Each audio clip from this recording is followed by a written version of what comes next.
விஜயா பார்வதியை போய் சந்திக்கிறாங்க. பார்வதி கிட்ட வீட்டில் நடந்த எல்லா விஷயத்தையும் பற்றி பேசிகிட்டு இருக்காங்க.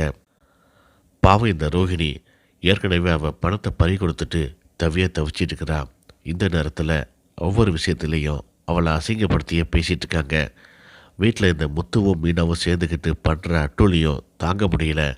நாளுக்கு நாள் மரியாதையே இல்லாமல் போயிடுச்சு. நேற்று நைட்டு அவள் சாப்பிடலை.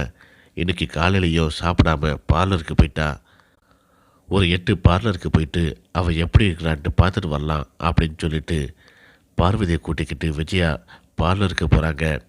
அந்த பார்லரை பார்த்த விஜயாவுக்கு பயங்கர அதிர்ச்சி. அந்த பார்லரு வேறு ஒரு பேரில் இருக்குது. இது என்னது பேர் வேறு பேராக இருக்குதே அப்படின்ட்டு யோசிச்சுக்கிட்டே உள்ளே போகிறாங்க. ரோகிணி உட்கார வேண்டிய சீட்டில் வேறு ஒரு லேடி உட்காந்துருக்காங்க. ரோகிணி பக்கத்தில் நின்றுக்கிட்டு அவங்கள்ட்ட பேசிகிட்டு இருக்காங்க. உள்ளே போன விஜயா அந்த லேடியை பார்த்து, என்னம்மா நீ வேலை செய்கிற அப்படின்னா ஒரு ஓனர்கிட்டையே உட்காந்துட்டு பேசுவியா, எழுதுருமா அப்படின்னு சொல்லிட்டு சொல்கிறாங்க. எனது யார் ஓனர்?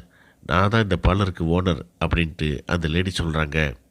இந்த பார்லரை ரோகிணிகிட்டேருந்து நான் வாங்கி பல வருஷம் ஆச்சு அப்படின்ட்டு அவங்க சொல்கிறாங்க.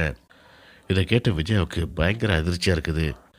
இதெல்லாம் எப்படி நடந்துச்சு, என்கிட்ட ஒரு வார்த்தை கூட சொல்லலை அப்படின்ட்டு பயங்கர கோபத்தோட வேகமாக போயிட்டு ரோகிணியோட கன்னத்தில் பலார்னு ஒரு அற விடுறாங்க. நீ வீட்டுக்கு வா, என் பையன்கிட்ட சொல்லி உன்னை தலைமுழுகி வீட்டை விட்டு வெளியே அனுப்புகிறேன் அப்படின்ட்டு பயங்கர ஆக்ரோஷமாக கத்திட்டு விஜய் அங்கேருந்து வேகமாக வெளியே போகிறாங்க.